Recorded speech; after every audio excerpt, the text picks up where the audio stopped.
Today's episode of Burnt Out is brought to you by Code Green, keeping a first responder's well-being our priority.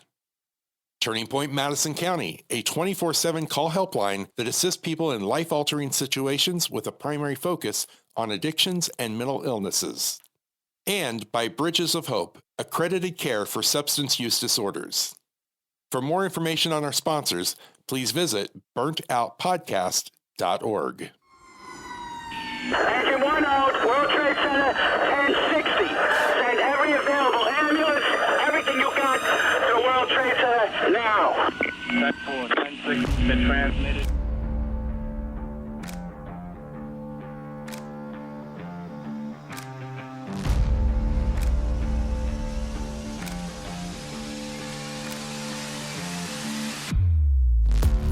Welcome to Burnt Out.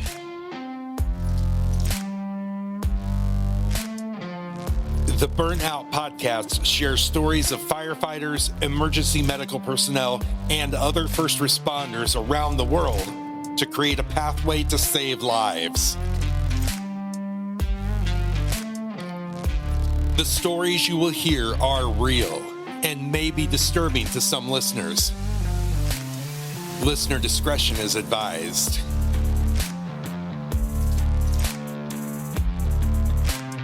And now I'd like to introduce you to your host to Burnout, a 33-year retired veteran of the fire department, Skip O. Thank you, Sean, for the introduction. I'd like to welcome everybody to Burnout Podcast. Our guest today is Kris Ockomon, my big brother. He was a police officer for over 30 years at Anderson, Indiana, and he's also a mentor toward me that guided me to get sober myself. Hey, Kris, welcome to the show. Hey, thanks, little brother. I'm glad to be here and glad to join in some good, healthy conversation. Well, Kris, why don't you give us a little glimpse about your family and getting on the police department? Well, I've got a wife of 39 years, my wife, Ann, and we have a daughter that's 36 years old, Amanda, who's married to Corey, and they have a great life together. They travel a lot, and my wife and I are closing in on retirement, and we're looking forward to the next chapter in our lives when that comes about here fairly soon. But I've had a very interesting life up to this point, speaking generally about my career with law enforcement, and a lot of my life has been based around law enforcement, both up and the ups and the downs. So here to talk about that. Well, let me ask you this. You know, when I remember when I was younger and you said you were going to be a police officer, I said, what? You a police officer? I could not picture that. So tell me, what inspired you to go into law enforcement? Well, as you well know, as my brother, for the audience out there, we have an older brother, Roger, who was engaged in public safety as a firefighter and then ended up switching over to the police department. And the police department was, being a policeman was always something, even when I was little, that I kind of wanted to do. But once Big Brother was doing it, I saw, what he did on his job. And, I like the fact of being respected by the community when you're out in the community, and the uniform and the whole bit of, being naiveness on the beginning of all that. I really wanted to do it, and he kind of conversed with me about it and said, you really ought to try it. And through some great friends like John Gunner and people like him and Skip Stanley and you, I was able to get hired on back in 1985. We know sometimes it's a tradition with firemen and policemen, their families, their dads, their brothers, their uncles, they're on the fire department or police department. It seemed like their kids or nephews or something kind of follow that tradition. That tradition, I think, with our family, it's like that. Also, around the United States and the world, I think it's the same thing. What do you think? I agree wholeheartedly. I think that we even had generational hires later on. After I was on the department for some time, I was elected mayor of the city, and upon hiring people for the fire department and the police department, we looked very keenly at hereditary, father and son, or father and nephew, people that were already on the fire department, had a career, and we looked at hiring their sons, daughters, and nieces or nephews. And it's become a tradition, I think, with all the administrations that have been in office that they kind of look at that. And those young people have already been around it with their brothers and sisters already being there. So they kind of are familiar with that line of work. Okay, Chris, let's kind of go back and to your career, and let's fast forward it to when you had a dream about being a police officer. In your mind, you thought he was going to be, I'm just guessing, you thought he was going to be a hero and help all these people. When did reality hit where, man, I could get killed, or man, we're in a dangerous situation? Literally, in the first few days that you ride out and you're on your own, you begin to see that you don't have a partner sitting right next to you, and you start to experience not just all the good things that you expected out of the career, but you start to see the bad things and the people that are struggling in life with drugs and being poor and just making wrong choices and things like that. And it kind of really hit me when I first got out on my own.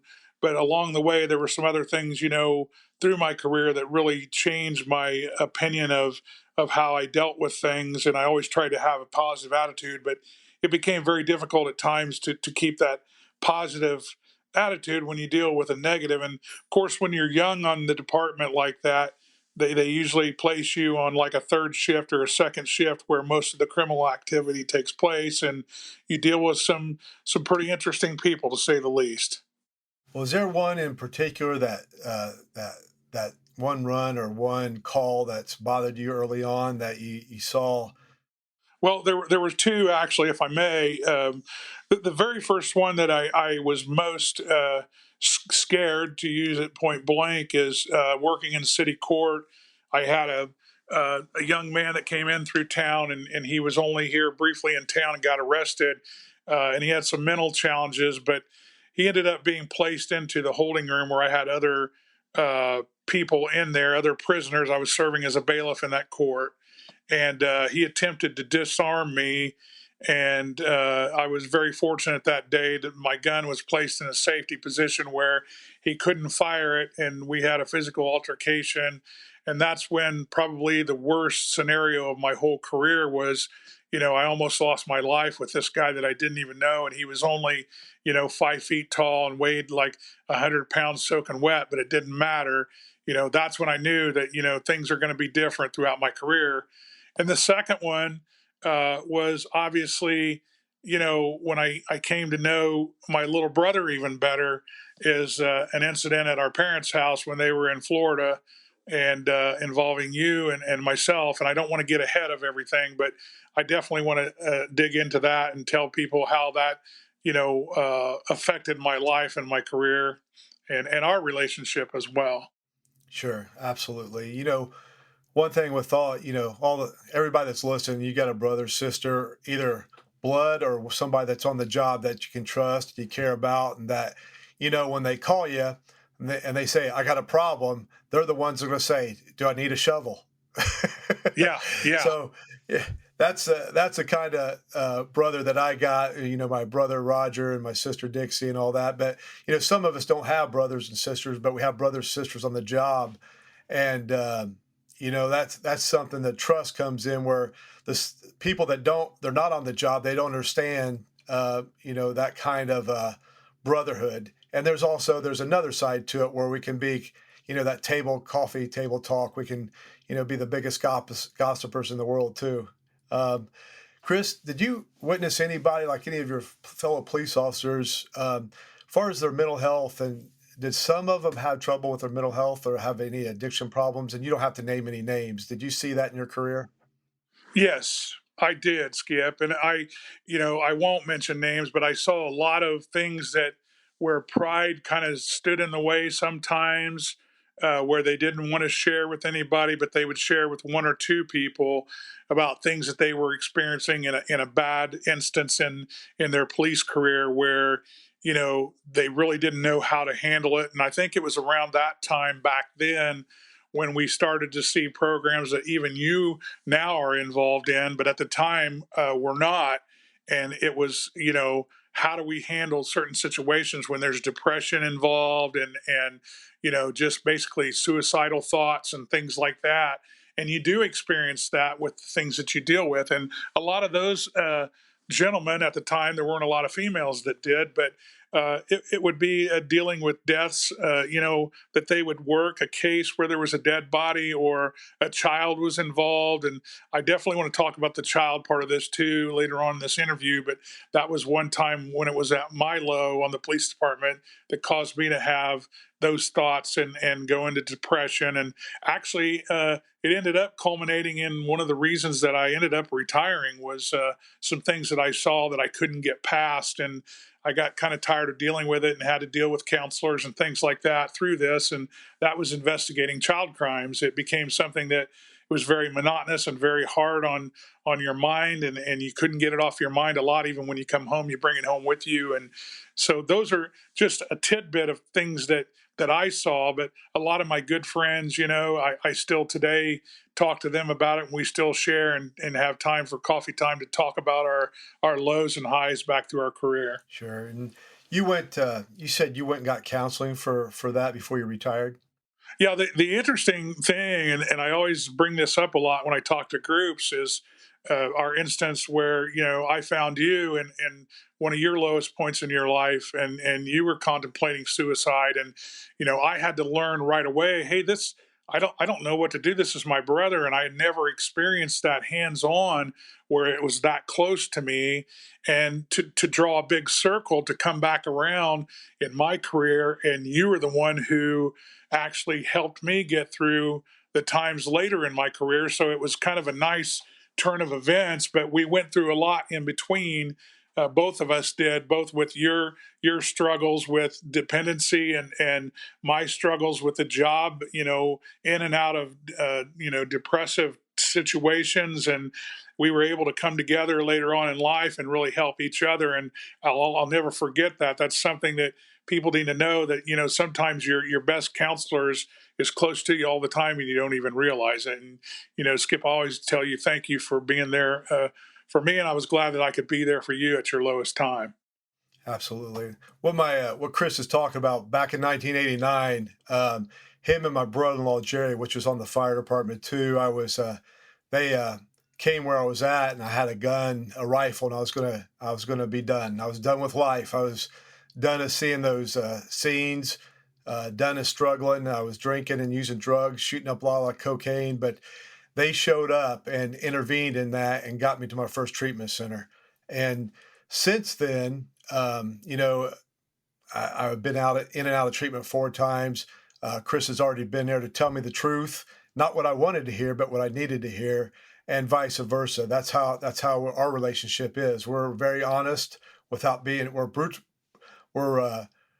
brutally honest without being. Yep, I think that's the best way to Yeah, put it, because we were always, no pulling, no bones, straightforward with each other, and I think that's what helped us both through it all. sure. And one thing, fast forwarding it back today or a few years ago, Kris, when you started going talking to schools about suicide prevention or drug addiction, how's that been?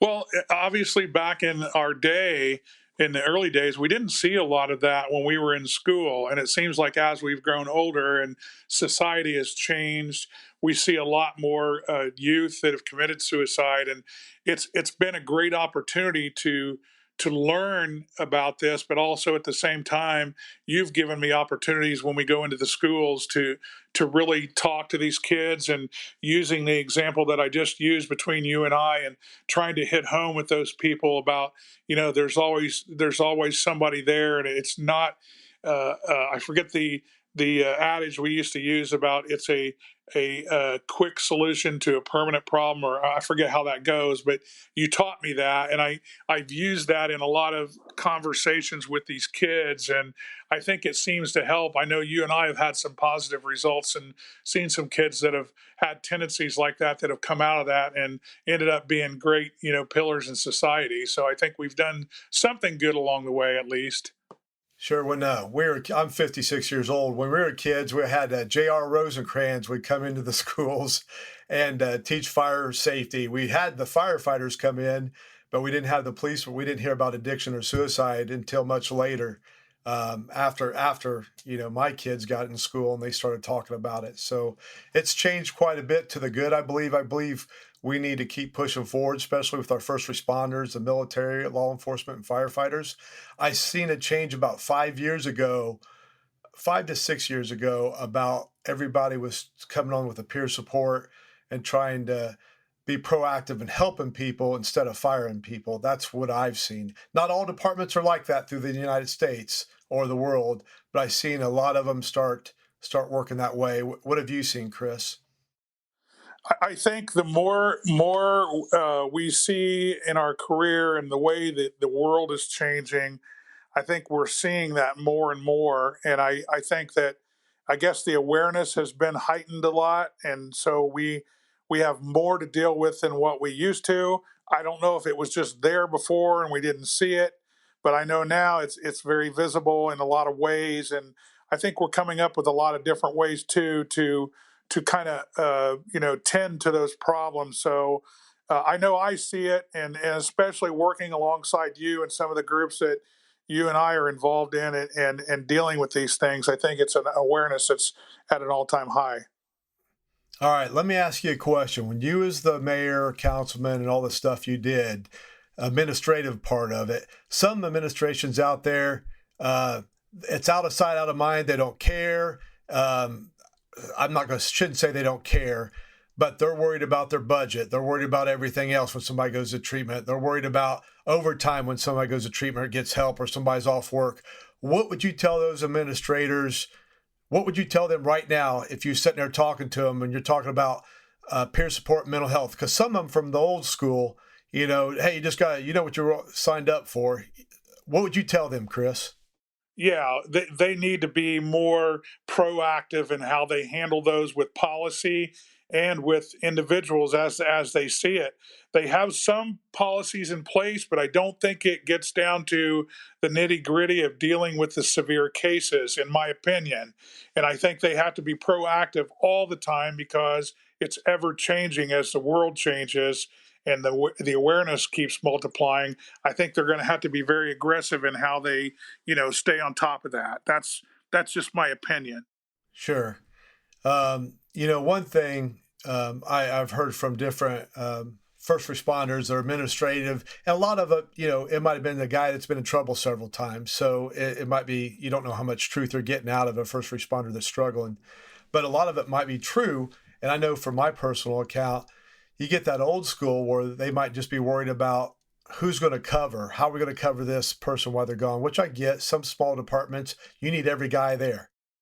Yeah, instead of dealing directly with the problem and spending more time and effort on trying to cover it up, basically, for a lack of a better term. But it's like you said, the old school didn't know how to do it. And I think the new and upcoming leaders are learning that there is a need for it. And I think the opportunities for in the community for people to come on board with the police department, the fire department, with the city as a whole has come to the surface, and I think that's how they're handling it the best way they know how now. Through the years, as you already mentioned, I've had an alcohol and drug problem. And I remember going in and out of treatment. I remember my older brother, my wife was a dispatcher. And before I met her, we were dating. My older brother, Roger, went into the dispatch and he says, "You don't want to mess with him. He's nothing but trouble." Of course, that just made me look better to her because I was a rebel. But when you're dealing, with family, or if you're dealing with a fellow police officer, Chris, how tough is that for you?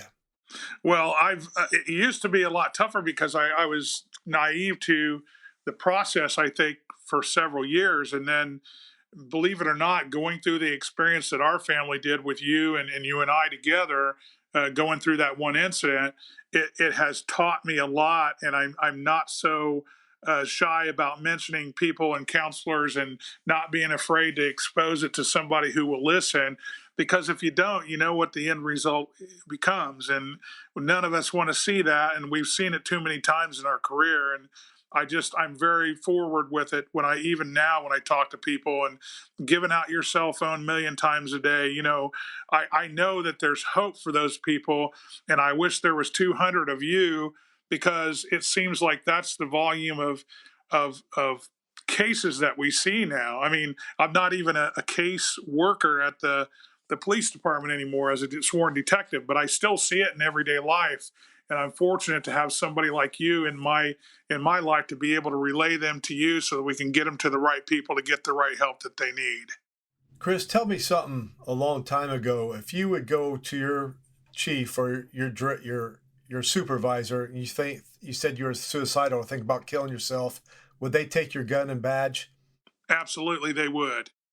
And that's the fear that I've helped some other police officers. They're afraid to go to their supervisor and tell them that, because they're going to take their gun and badge, and then they're going to, have to go through all this. So, do you know if there's been any changes in any laws in Indiana or around the United States about that? Do you know any about that?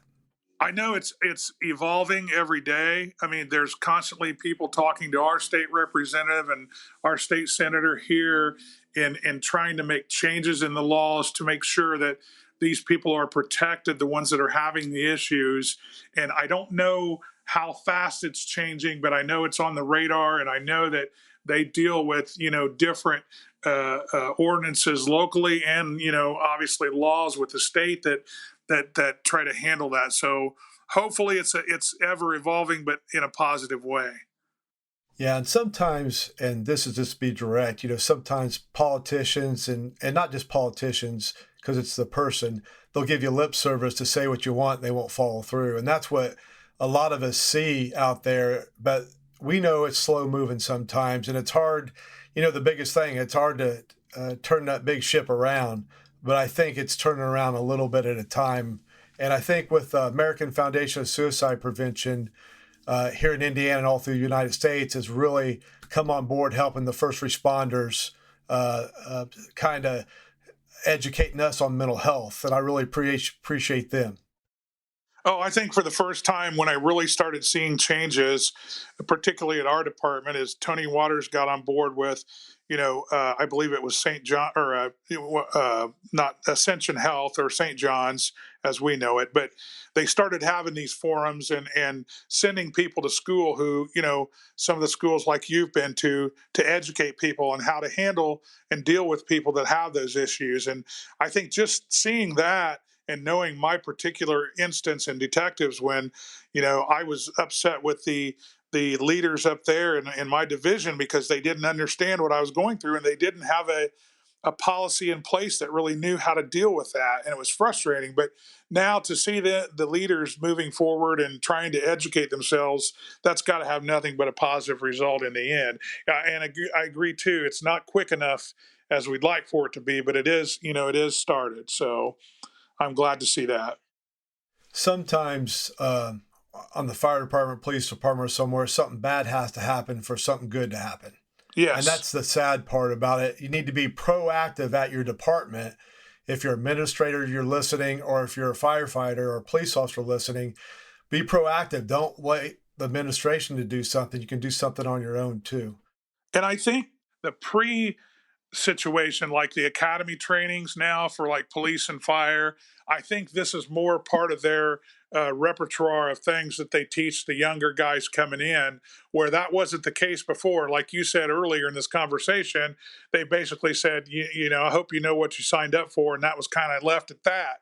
And I think now they actually treat it more like a regular class where how to handle, or at least educate you on what they know to teach you on how to handle those situations.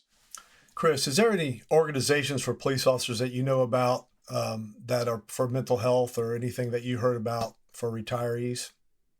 Obviously I'm not in that mode anymore, but I think through the FOP, they have organizations that they deal with.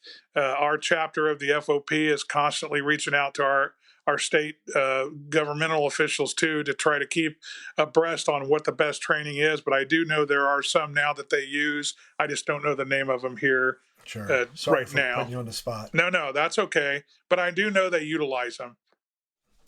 You know, I know, like I said earlier, American Foundation of Suicide Prevention has chapters in each state. If you're out there and you're a first responder, you want to get involved in an organization, give them a call. You just got to go to afsp.org / and then your state. And then you can get a hold of anybody in that organization that is connected to a lot of different people. Here in Indiana, we got Kelsey Stewart. She's the area director. She's helped out teaching Safe Talk classes for first responders and different other things that she's done. Tammy Lundy is our chairperson. But you have in your state, if you live in the United States, there is a contact person for American Foundation Suicide Prevention that can help you out. And I hope that these smaller agencies know or are familiar with that, because, you know, if they're not aware of it, and I know you guys do your best to try to make sure that everybody across our state and even nationally knows about it, and we applaud you for that. And I hope that the word gets out there to all of them. Thanks, Kris. You know, it's been a good. I tell you, I was on the department for 33 years. Kris, how many years did you retire at? I had 35 when I left, and I'm still working out of that building, but I'm no longer a sworn officer. I'm doing civilian work. So I'm kind of around the guys. I still get to see and hear those things, but 35 years is a long time, and you see a lot. And as we always say, if we could have only written a book and notified more people about our feelings and our hurts and, you know, our successes, it would have been a lot more successful. But I've been proud to be, you know, what I was and serve for the police department. And hopefully I can share those moments with everybody at one time or another. Okay, before we end, Kris, there's one thing that we like to end. Is there any statement or a quote from somebody that always stays with you, that keeps you going in life? Is there something that you can think of right now? There's a lot of them, but my biggest one that stands out with me, it's very simple. It's not quoted from anybody in particular, but it's 2 words, and it's be positive. I mean, you can get a lot done by being positive, and people respect you more by being truthful with them. But being positive has been the secret to what I call my success. So just stay positive, be positive, always use that word positive, and people will pay attention. Well, Kris, thanks for coming on here. And I would want to say any firefighter, military, police officer, or first responder, if you're struggling with anything, you can go to worldwidepeersupport.org, and there's 3 support Zoom meetings a week. And that's those Zoom meetings are very crucial sometimes for some people, because they don't want to go out in the public and sit by somebody they arrested in a 12-step group meeting or something like that. So you can meet your peers at that meeting at worldwidepeersupport.org. Kris, thank you for coming on here and being on here. We really appreciate it. Thanks for having me, and thanks for the work that you're doing, Skip. All right. Well, thank you. Everybody, be positive today, and go home, get some rest, shut that radio off, and get some sleep.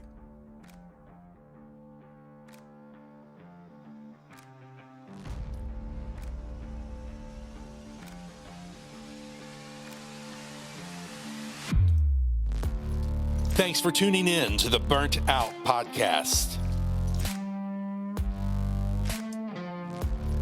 Your host for Burnt Out is Skip O.